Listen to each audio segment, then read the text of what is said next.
estudantes do curso de extensão à distância, Sistemas Clear de Alfabetização, com foco na escrita.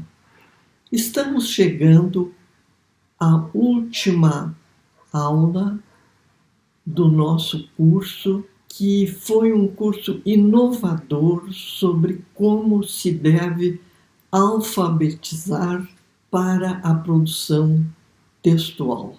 Em virtude das inúmeras novidades, nem sempre foi fácil transpor as dificuldades inerentes à aprendizagem de como produzir um texto coerente e coesivo.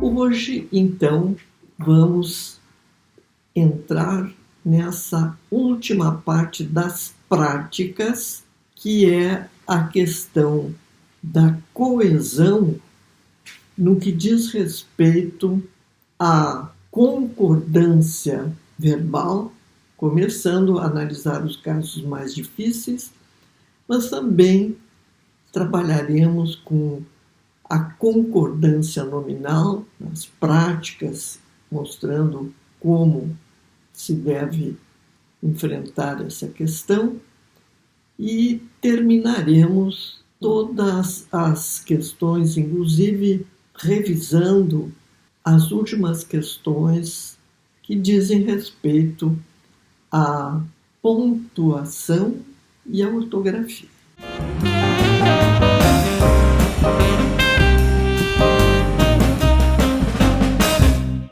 Começaremos a examinar os casos mais difíceis.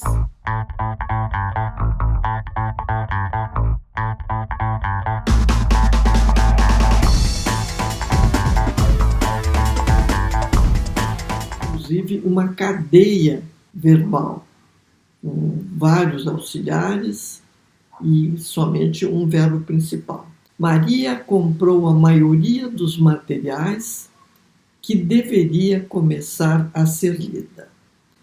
Nós começaremos assinalando em itálico os verbos. As unidades verbais são, na primeira oração, comprou, e na segunda oração, deveria começar a ser lida. A seguir, assinalamos o núcleo dos sujeitos, porque exatamente a concordância tem que ser feita com o núcleo dos sujeitos.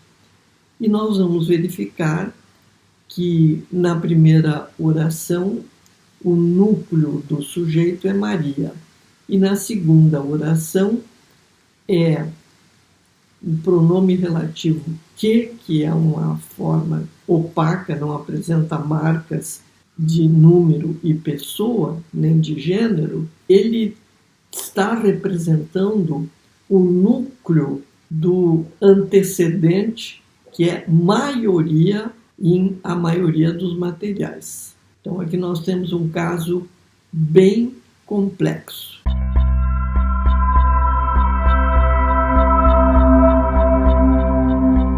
A seguir, nós vamos verificar qual a regência do verbo principal nessa cadeia, que é o verbo lida.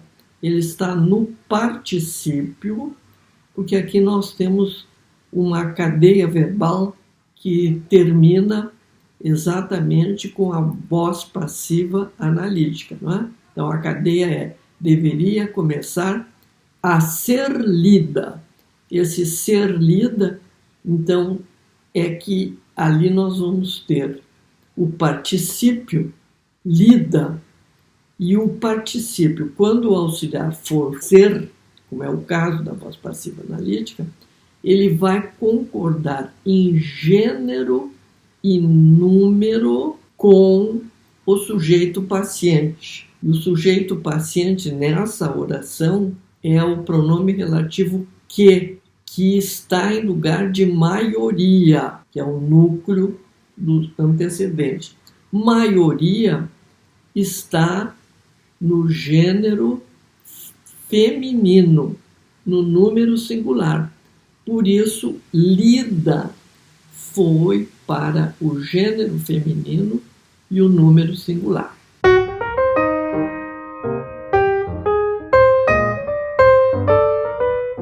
Faltou nós verificarmos a concordância do primeiro auxiliar em pessoa e número, porque o lida, ele concorda em gênero e número por ser o particípio na voz passiva analítica. Mas agora nós temos que ver a concordância em pessoa e número.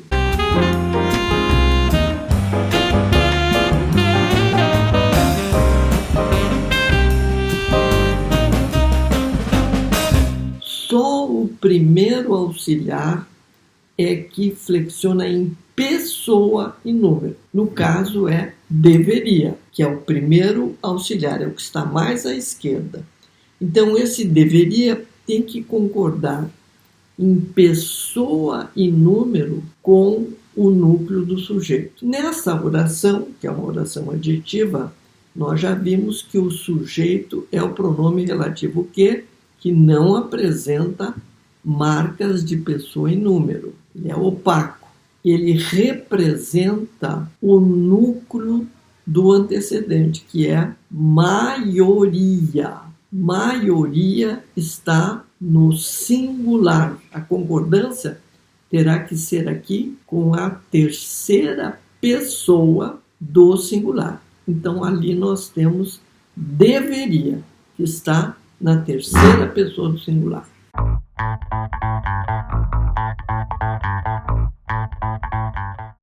Maria retirou-se cedo porque deve ter havido muitas ofensas durante os debates. Começamos pelo primeiro passo, que é colocar em itálico todas as unidades verbais. Na primeira unidade é retirou-se e na segunda unidade é deve ter havido. O segundo passo, nós vamos verificar a regência do verbo principal havido na segunda oração.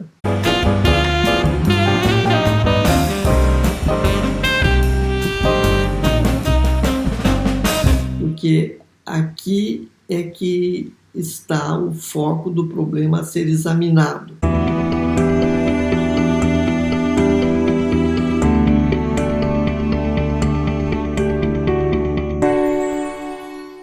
Nós sabemos que esse verbo haver é um verbo transitivo direto, mas não admite sujeito quando ele tiver o sentido de existência. Logo, primeiro auxiliar, que é o único que vai apresentar as marcas de pessoa e número, ele se comporta conforme determina o verbo principal, que é o verbo haver. E esse verbo, como nós acabamos de explicar, não admite sujeito quando tiver sentido existencial.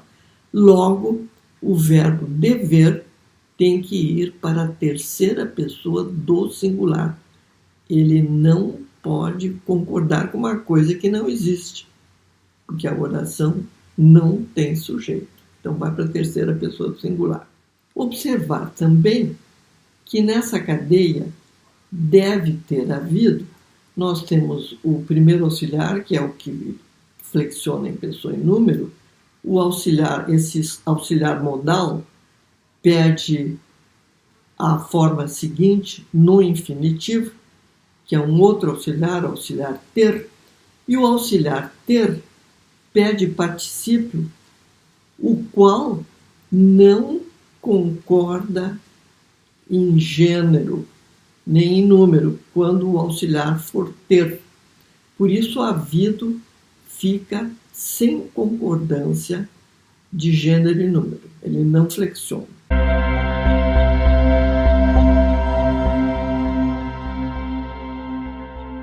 Agora vamos ver um caso também que é muito complicado, que é a passiva quando nós tivermos o pronome apassivador. Podem-se ter encontrado mais vítimas do temporal. Começar assinalando em itálico a unidade verbal, que é podem-se ter encontrado, destacando o núcleo do sujeito, que é vítimas. É um período simples, por isso nós só temos uma oração.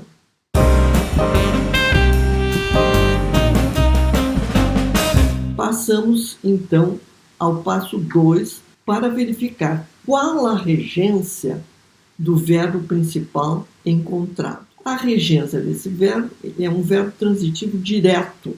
E nós já vimos que somente os verbos transitivos diretos podem ser apassivados. E aqui é o caso. Ele está na voz passiva porque nós temos um pronome apassivador ali, que é o pronome se. Por isso, nós vamos ter aqui uma passiva sintética, que é a passiva pronominal.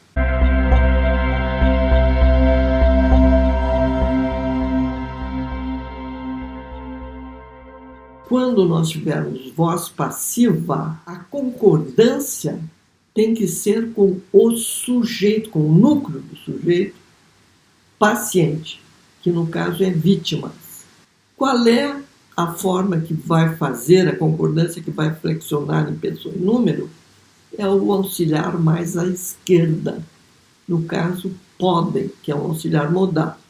Por isso nós escrevemos podem. Está concordando com o núcleo do sujeito paciente, vítimas. Agora nós vamos passar à concordância nominal, sempre dentro do tópico de examinar a coesão.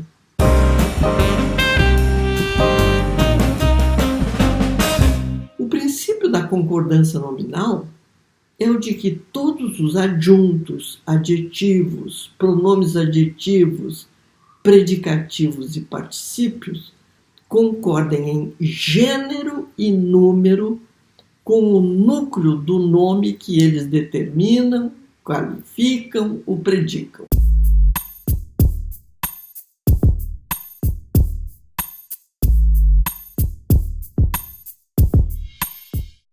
Como no exame da concordância verbal, o principal objetivo aqui é ajudar você a resolver os problemas mais frequentes de concordância nominal, ao efetuar a revisão na releitura do texto produzido com foco na coesão.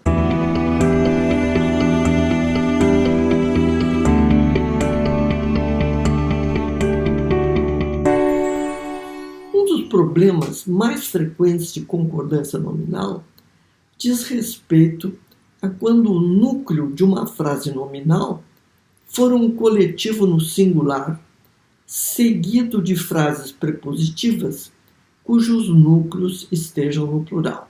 Grande parte dos presentes retirou-se silenciosa. No exemplo, temos um predicativo silenciosa que se refere ao núcleo do sujeito parte, que está no feminino singular. A tendência dos redatores é concordar com presentes, que está no masculino plural, escrevendo: grande parte dos presentes retiraram-se silenciosos. Observe que, no entanto, isso altera erroneamente o sentido do texto, pois não foram todos os presentes que se retiraram silenciosos, e sim grande parte.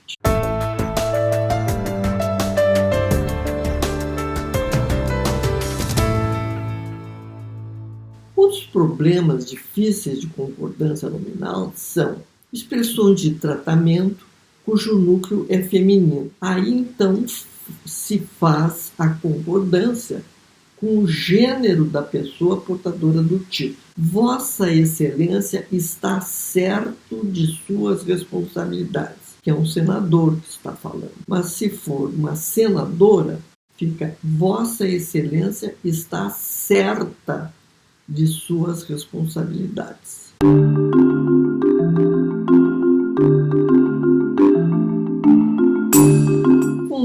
cidades, a concordância vai para o feminino. Salvador é muito acolhedora. No caso de rios, a concordância vai para o masculino. O Amazonas é caudaloso.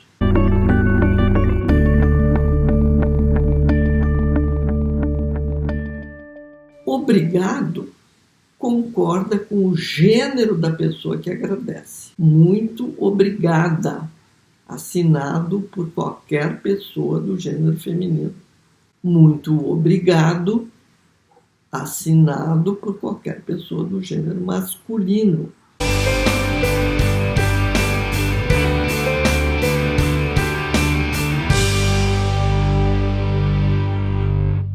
Anexo, incluso, atachado, concordam com o núcleo da expressão. As cópias do contrato seguem anexas, inclusa a escritura do inventário.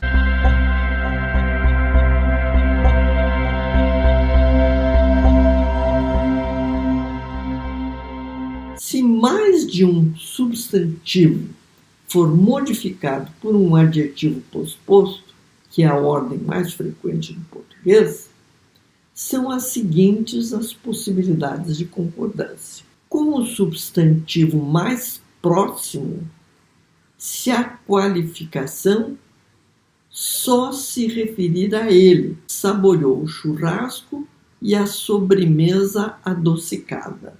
Se os substantivos forem do mesmo gênero e a qualificação se referir a ambos, a concordância nominal preserva o gênero e o número vai para o plural. A feijoada, a couve e a farofa suculentas foram devoradas. Se os substantivos não forem do mesmo gênero e a qualificação se referir a todos eles, a concordância nominal vai para o gênero masculino e o número vai para o plural. O pernil e a farofa suculentos foram devorados.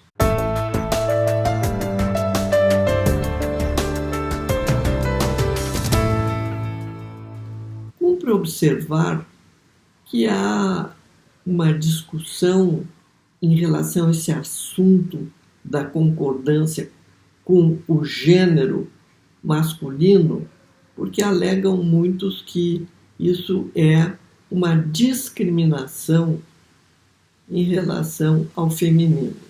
Mas é uma questão que, por enquanto, ainda está em debate.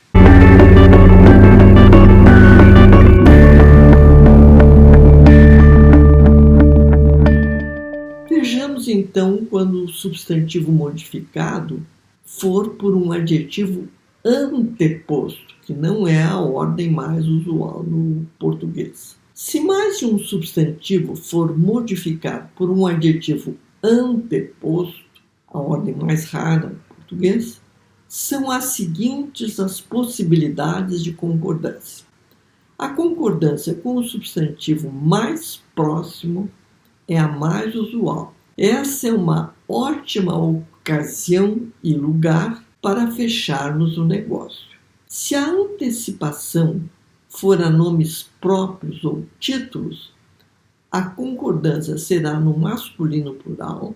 Os sempre lembrados Portinari e Tarsila do Amaral serão venerados como os introdutores do modernismo nas artes plásticas. Esse é um exemplo em que a tão discutida questão da discriminação na concordância nominal, no que diz respeito ao gênero, fica evidente. O que você acha desse assunto?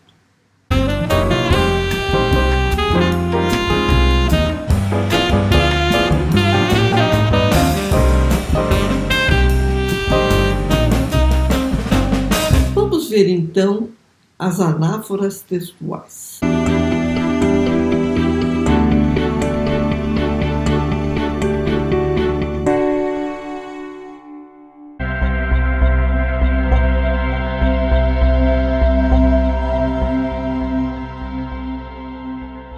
Anáforas literárias consistem na repetição das mesmas palavras ou frases para fins estéticos. São das principais figuras de estilo.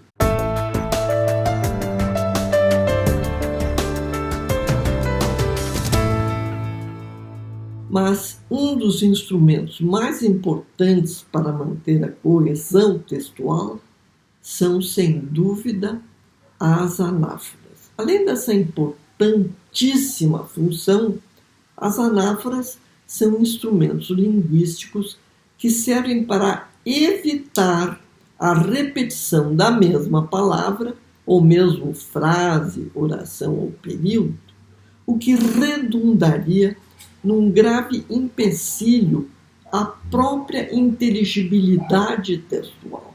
Essa é a função primordial da classe sintática pronome, que está em lugar do nome, mas não só dele.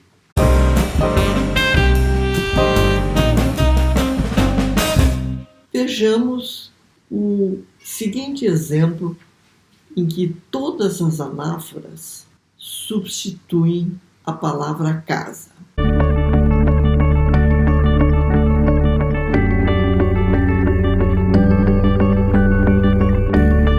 Moro nessa casa há 37 anos. Essa foi a que hospedou tantos pesquisadores ilustres e a primeira onde morei em Florianópolis. Ela sofreu várias modificações desde que a comprei. No primeiro andar da moradia ficavam o hall de entrada, a sala de estar, a cozinha, banheiro social, quarto de hóspedes, escritório, suíte e lavanderia. Muitos anos depois, a minha neta veio morar na parte superior da residência e foi reformada a parte de baixo do prédio, meu novo lar. Quase não se reconhece a antiga habitação de há 37 anos. Agora, eu vou substituir todos os anafóricos de casa pela palavra casa.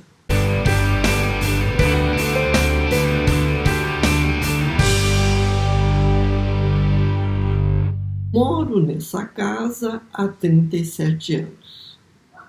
A casa foi a casa hospedou tantos pesquisadores ilustres. A casa, morei em Florianópolis. A casa sofreu várias modificações desde que comprei a casa.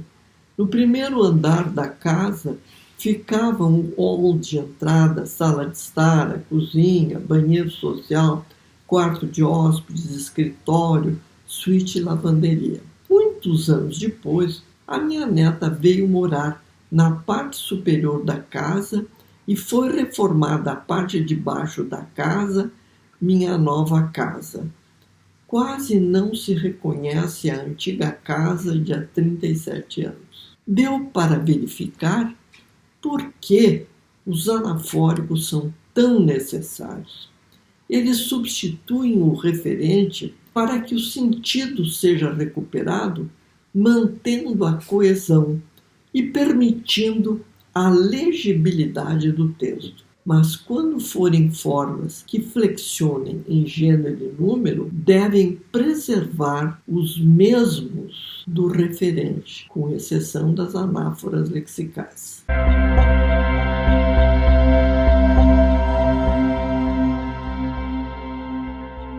As anáforas podem ser exercidas por várias classes gramaticais. Pronomes, substantivos demonstrativos, como essa, a. Pronome relativo, como que, onde. Esses dois não flexionam, pois são invariáveis. Pronome pessoal, ela, a.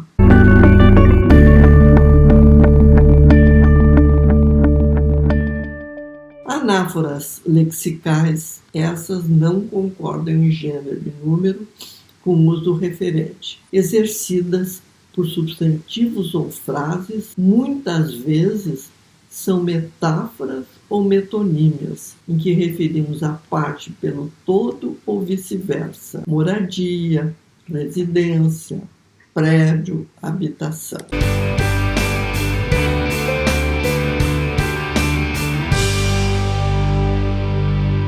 Existe também a anáfora resumo de uma enumeração ou de uma frase ou até de um período, muitas vezes exercida por um pronome substantivo indefinido ou por um item lexical.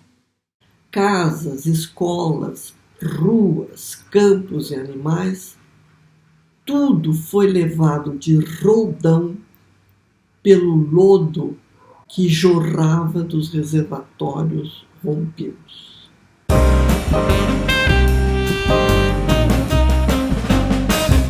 Saia imediatamente desta casa com a roupa do corpo. A expulsão caiu sobre o filho que, em silêncio, não lhe retrucou nenhum argumento.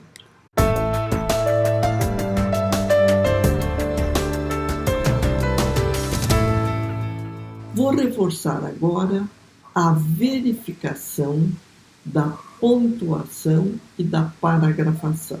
Se você seguir o plano pelo qual a ideia principal e as secundárias estão resumidas em palavras distribuídas por linhas numa sequência lógica, formando um esquema para manter a coerência, a cada uma das linhas corresponderá um parágrafo.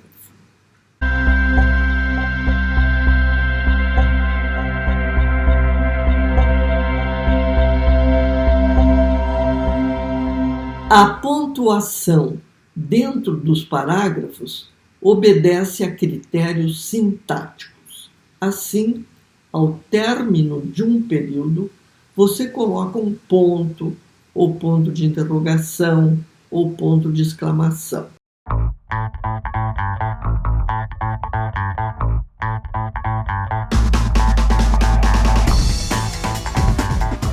No interior do período, o uso da vírgula obedece a princípios como os de que não se separa o sujeito por vírgula, mas ela é necessária antes de uma oração principal, se essa não estiver iniciando o período. A vírgula tem o mesmo papel de coordenar orações dentro de um período e termos dentro da oração.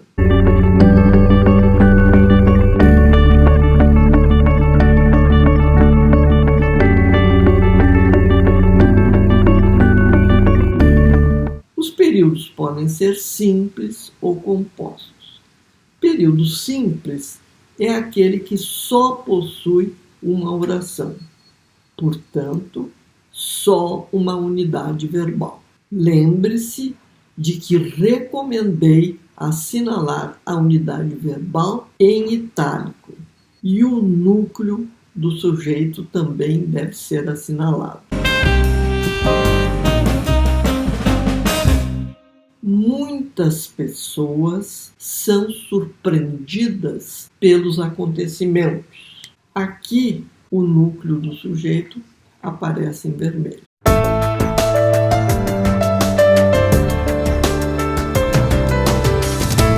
Ele é formado por duas ou mais orações. A cada oração corresponde uma unidade verbal. O período composto pode ser formado por coordenação, por subordinação e por coordenação e subordinação.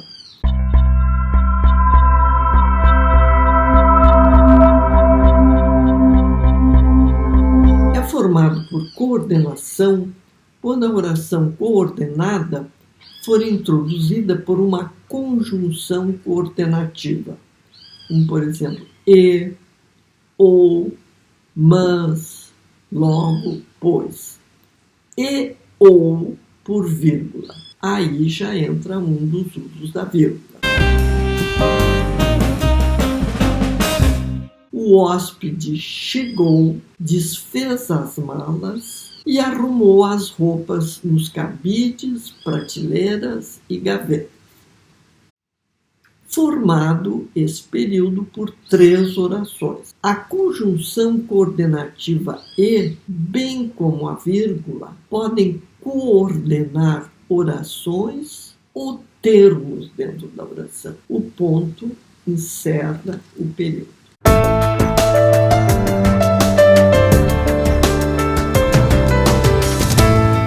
Vejamos um período composto por subordinação. Ele é formado por uma oração principal e uma ou mais orações subordinadas que podem ser adjetivas, introduzidas por um pronome relativo que, quem, qual, cujo, onde, quanto. Pode ser uma oração substantiva, introduzida por conjunção integrante, por exemplo, que, se, que não podem ser separadas por vírgula dos termos que as regem.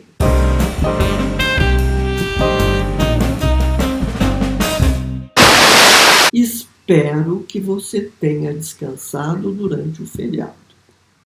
A oração subordinada pode ser adverbial.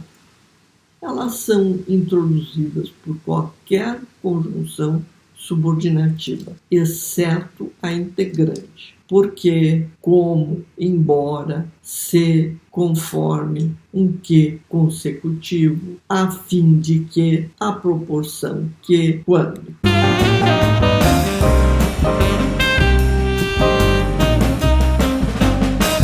Quando o médico chegou, o doente que teve um ataque cardíaco já estava morto. Observe que, quando a oração principal não iniciar o período, ela deverá ser separada por vírgula da oração antecedente, uma vez que ela não é introduzida por conectivo. Por outro lado, a oração principal foi partida logo depois de seu sujeito pela oração subordinada adjetiva, e o predicado da oração principal foi retomado no final da adjetiva.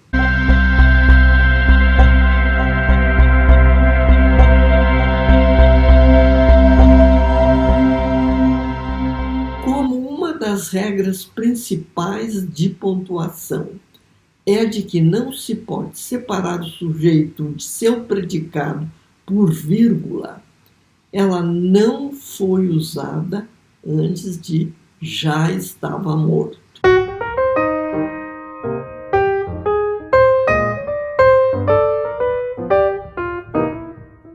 As orações subordinadas ainda podem ser reduzidas de infinitivo, particípio ou gerúndio, não admitindo a introdução por conjunção.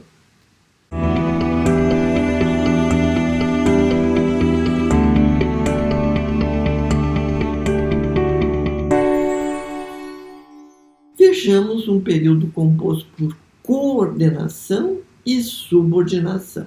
O diretor da escola ordenou aos professores observarem os horários e fecharem as portas de entrada depois do sinal. O período composto por coordenação e subordinação é formado por 3 orações: uma principal, uma coordenada, a subordinada, substantiva, objetiva, direta. Essas 2 últimas são reduzidas de infinitivo. A coordenada copia a função da coordenadora.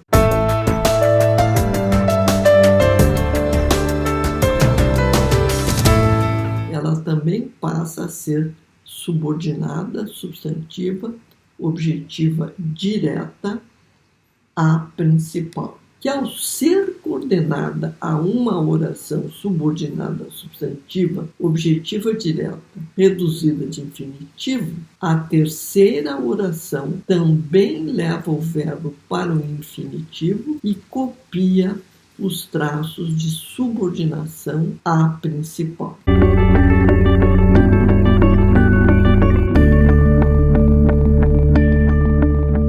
Vejamos agora a última etapa da revisão, a ortografia.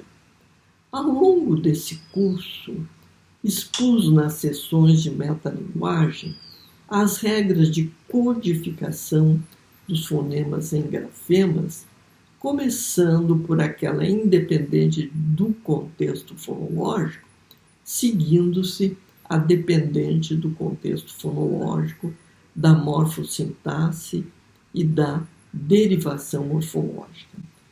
Todos esses conhecimentos deverão ser aplicados na revisão durante a última releitura.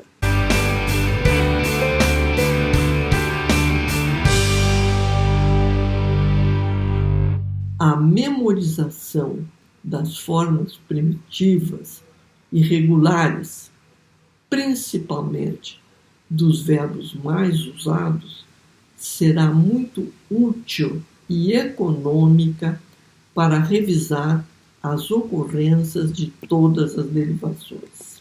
Desses fundamentos, você vai extrair e adaptar ao nível dos alunos aqueles que disserem respeito às falhas mais frequentes na redação de seus alunos. Na prática, você deve recomendar-lhes que elaborem um rascunho, deixando uma margem à esquerda de 1/3 da página para as anotações.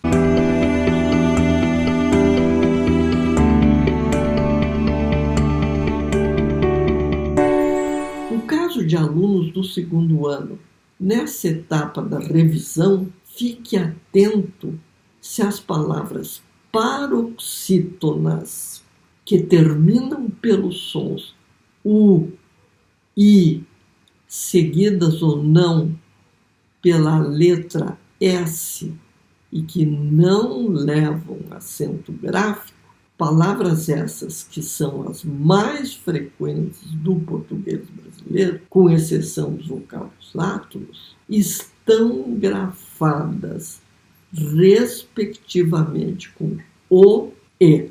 Algumas exceções se escrevem com as letras I, U, seguidas ou não de S, e daí levam acento gráfico, como lápis, ônus.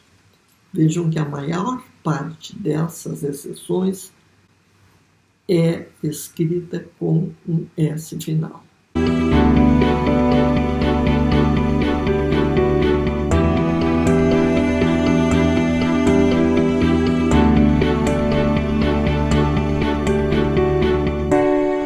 Você vai ensinar as crianças a utilizarem o seguinte código para as correções.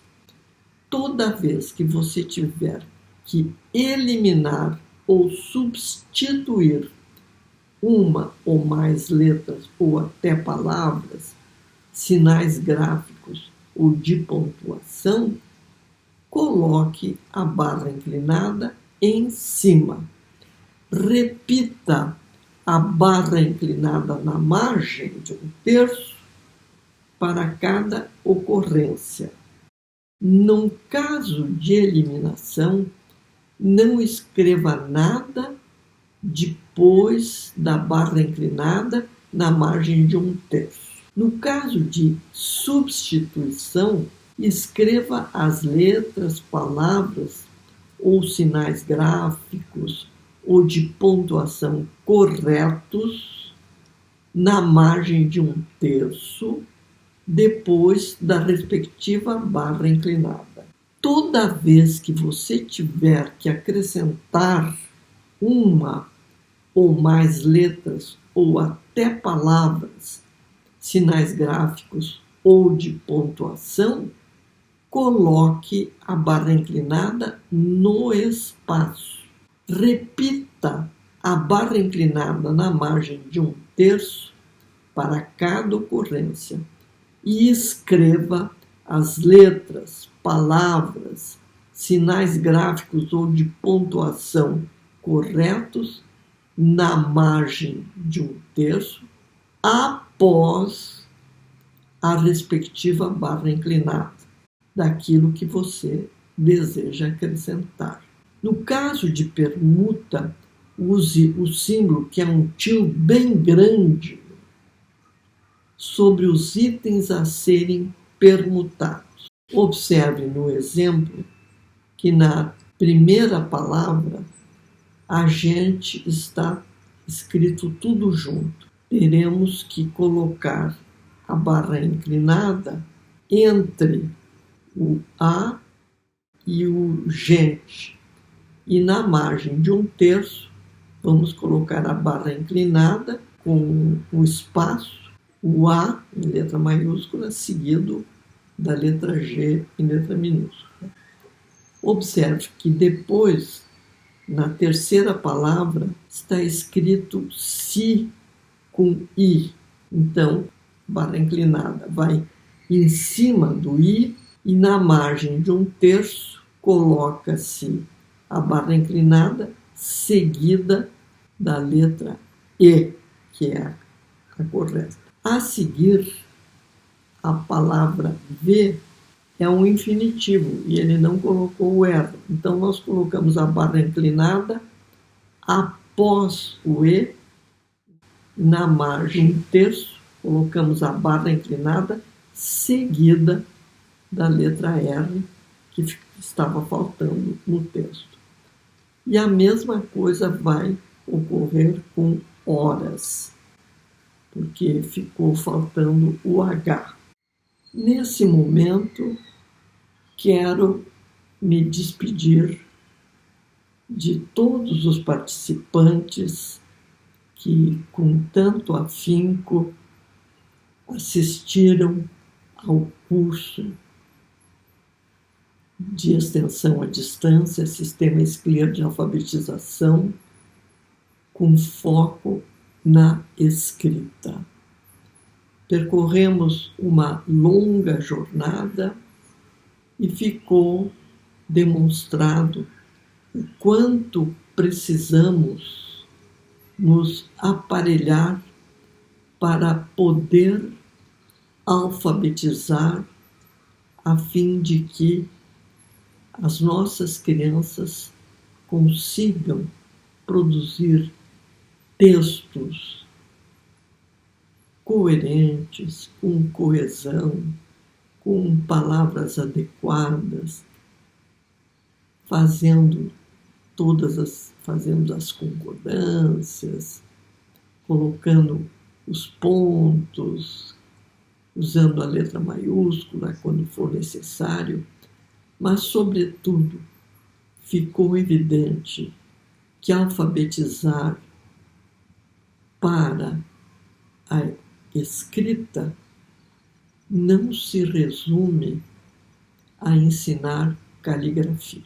Gostaria de continuar mantendo esse contato tão produtivo com vocês e vocês podem acompanhar todos os desenvolvimentos da nossa proposta consultando o site da editora Libi, onde novos cursos, novos materiais pedagógicos estão sendo oferecidos para que no Brasil se tenha uma alfabetização de qualidade.